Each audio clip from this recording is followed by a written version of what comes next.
The Citadel loomed, a monolith against a dying sky. It was not built, not in any way humans could understand. It was formed, extruded from the very fabric of this alien world. Its architecture defied logic, a chaotic symphony of angles and curves. The light, or what passed for it, was a sickly green, filtering through the dense atmosphere. Even from a distance, the Citadel felt wrong. An unnatural pressure pressed down, a weight that settled deep in the pit of your stomach. It wasn't just a structure. It was a presence, malevolent and ancient. The wind howled across the barren landscape, carrying with it the scent of something old and profoundly alien. The air itself felt thick, heavy with the unspoken history of eons. As our team drew closer, the oppressive atmosphere intensified. Each step was harder than the last, as if the very gravity of the place was fighting against us. The silence was unnerving, broken only by the crunch of our boots on the unnatural stone. We spoke little, each of us lost in our own apprehension. We had come searching for knowledge, for answers to the mysteries of this forgotten world. Now, doubt gnawed at the edges of our resolve. What had we been thinking to believe we could unravel the secrets of such a place? The Citadel felt like a tomb, a monument to something ancient and terrible. The silence was deceptive. It wasn't an emptiness, but a canvas upon which something else was being painted. Faint whispers began to intrude upon our thoughts, whispers that seemed to emanate from the very walls of the Citadel. They were in no language we could comprehend, yet they carried an undeniable sentience. These weren't just sounds, they were feelings, impressions of dread and madness. They wormed their way into your mind, whispering of forgotten gods and cosmic horrors. The Citadel was watching us, judging us. It knew our fears, our doubts, and it fed upon them. As we ventured deeper into the labyrinthine corridors, the whispers grew stronger. They were joined by other, more unsettling phenomena. Flickers of light danced at the edge of our vision, shadows that writhed and twisted into impossible shapes. There were glimpses of things best left unseen, fragments of an alien reality that shattered our perception. These were not mere hallucinations. They were cracks in the fabric of our reality, brief glimpses into the true nature of the power that resided here.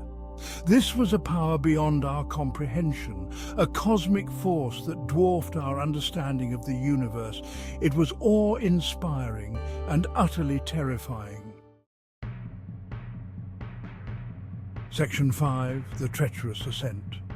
The path led ever upward, a dizzying spiral of ramps and stairs that seemed to defy gravity. The air grew thinner, colder. The whispers became screams, a cacophony of madness that threatened to overwhelm our minds. Still we pressed on, driven by a thirst for knowledge that bordered on obsession. The light, if you could call it that, pulsated with an eerie rhythm.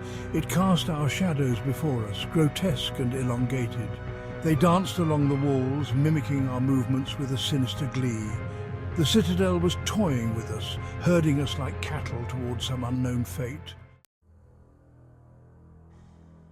Section 6. A choice to make. We reached a vast chamber, its ceiling lost in shadow. In the center stood a monolithic structure, an altar of sorts, pulsating with an unholy light. The air here crackled with energy, and the whispers reached a fever pitch. This was the heart of the Citadel, the source of its power. We stood there on the precipice of discovery, but also on the precipice of madness. The weight of what we were witnessing pressed down on us, threatening to crush our sanity. We had a choice to make, to push forward and confront the ultimate cosmic horror, or to flee back into the darkness, our minds forever haunted by what we had seen. Section 7. The Threshold of Madness. The air crackled with energy. The whispers became screams, a chorus of madness threatening to overwhelm us. The monolithic structure pulsed, bathing the chamber in an unholy light. The shadows danced with a renewed frenzy, twisting and contorting into grotesque parodies of life. Our minds rebelled, our sanity frayed at the edges, clinging desperately to the familiar world we knew. The Citadel, this ancient, malevolent entity, was peeling away our layers of perception, revealing the raw, cosmic horror that lay beneath.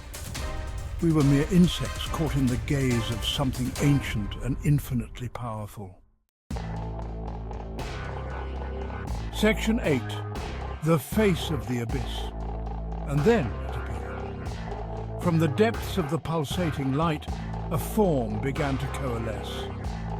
It was not a being of flesh and blood, not anything we could comprehend. It was a vortex of energy, a swirling maelstrom of colors that defied description. And it was looking at us. The air grew heavy, thick with the smell of ozone and something else, something ancient and indescribably alien. The very fabric of reality seemed to warp and twist around the entity. Time itself seemed to lose all meaning.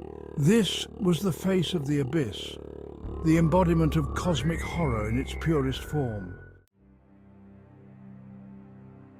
Section 9. A desperate gamble.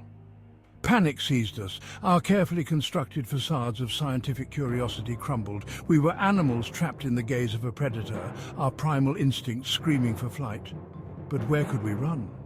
This was its domain, its reality. We were adrift in a sea of madness. There was only one option, one desperate gamble. We had to close the rift, sever the connection that allowed this entity to manifest in our reality. It was a long shot, a suicide mission, but it was all we had left. Section 10 echoes in the twilight. The details are a blur, a maelstrom of terror and adrenaline. We fought back against the whispers, the shadows, the sheer overwhelming presence of the entity. We used our technology, our knowledge, our sheer will to force the rift closed. And against all odds, it worked. The entity was banished, the chamber plunged into an eerie silence. We had survived, but we were forever changed. The Citadel still stands, a monument to the horrors that lie beyond our comprehension. And the whispers remain, faint echoes in the twilight, a constant reminder of the abyss that gazes back.